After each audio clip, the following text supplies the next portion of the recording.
जय शिव गोरक्ष। प्यारे श्रोताओं, बिना भाग्य के कुछ प्राप्त नहीं होता। एक बार एक दंपति एक वृक्ष के नीचे बैठे थे। उनके पास एक लड़का था। वे बहुत भूखे थे। आने जाने वालों से वे भिक्षा मांग रहे थे।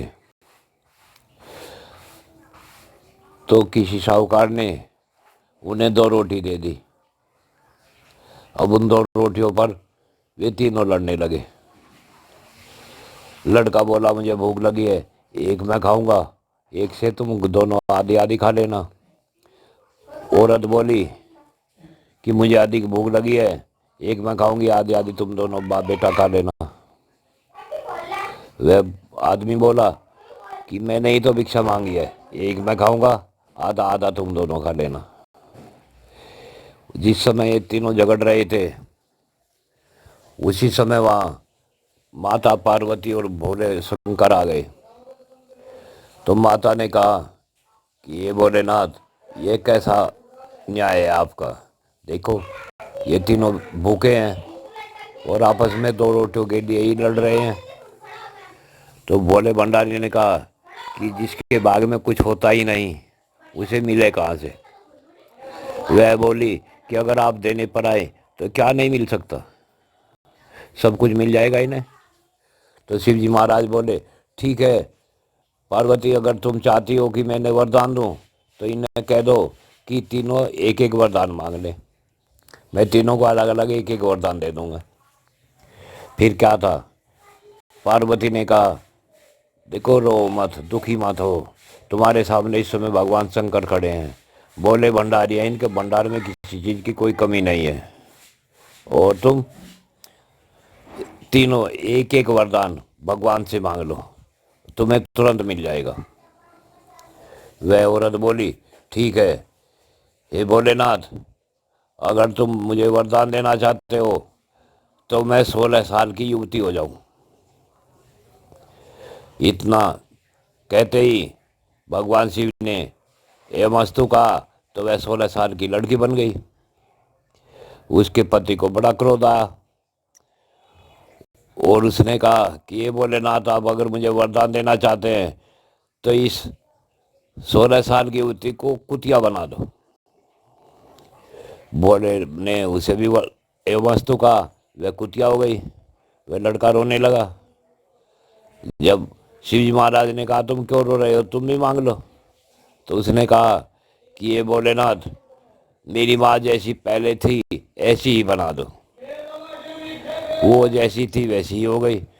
शिवजी पार्वती को लेकर आगे बढ़े और बोले कि जब इनके भाग में ही कुछ नहीं था तो इनके तीनों वरदान देने के बाद भी ये तो खाली हाथ रह गए, तो बिना भाग्य के कुछ मिलता ही नहीं। पार्वती बोली कि पता नहीं इन्होंने कैसी कैसी बातें मांगी हैं, अगर ये कुछ धन मांगते, दौलत मांगते, कुछ मांगते तो इन्हें मिल भी सकता था। वह बोला कि जिसके भाग में होता है उसे ही तो मिलता है। देवी, तुम जो है चिंता न करो, आगे बढ़ो। कुछ आगे जाकर शिवजी महाराज बोले, यह जो लड़का छोटी सी दुकान किए बैठा है, इसके भाग में बहुत कुछ है और इसे एक ही वरदान में ये सब कुछ मांग लेगा। वह बोली, वह कैसे? चलो इसे भी देखते हैं। पार्वती लड़के के पास पहुंची, बोली, बेटे भगवान शिव आ रहे हैं, जो तुम्हें मांगना है मांग लो। वह बोला, हे माँ शक्ति, हे भगवान बोले शंकर, आप बैठो, पहले तो जल पियो और मैं घर पूछ कर आता हूँ कि मुझे क्या चाहिए। वह घर गया। उसकी माँ बोली, बेटे क्या बात, दुकान पर किसे बैठा कर आया है? वह लड़का बोला, माता जी दुकान पर तो भगवान शिव बैठे हैं, माँ पार्वती बैठी है, वे वरदान मांगने को कह रहे हैं कि एक ही वरदान मांग लो, तो मुझे क्या मांगना चाहिए? वह बोली, बेटे तुम अपनी पत्नी से पूछ लो क्या चाहिए, फिर बता दूंगी मैं। उसने अपनी पत्नी से कहा कि भगवान शंकर वरदान देने आए हैं, बताओ क्या मांगो। वह बोली कि पुत्र मांग लो। कि ठीक है। उसने अपने पिता से कहा, पिताजी क्या मांगू? उसने कहा, बेटे घर में दूध नहीं है, दूध के लिए भैंस या गाय मांग लो। फिर माता से कहा, माता जी भगवान से क्या मांगू? उसकी माँ अंधी थी, वह बोली, बेटे मेरे लिए आंखें मांग लो। वह बोला, ठीक है माता जी। अब वह गया, पहले तो उसने भगवान शिव के पैर पकड़े, फिर माता शक्ति के, और बैठ गया। फिर बोले कि मांगो, क्या मांगना है? वह बोला, हे भगवान बोले भंडारी, अगर आप मुझे वरदान देना चाहते हैं तो मेरी माँ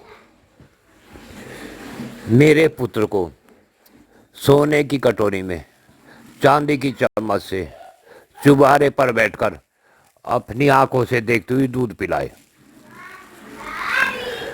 भगवान शिव ने एवं अस्तु कहा और चल दिए। पार्वती ने कहा, इसने तो बहुत कुछ मांग लिया। शिव जी बोले कि देवी, जिसके भाग्य में होता है वह मांग ही लेता है, और जिसके भाग्य में नहीं होता वह मांग कर भी खाली हाथ रह जाते हैं। तो इसलिए मेरे प्यारे श्रोताओं, हमें अपने ऊपर अपने बड़े विचारों के साथ आगे बढ़ने का प्रयत्न करना चाहिए। जय शिव गोरक्ष।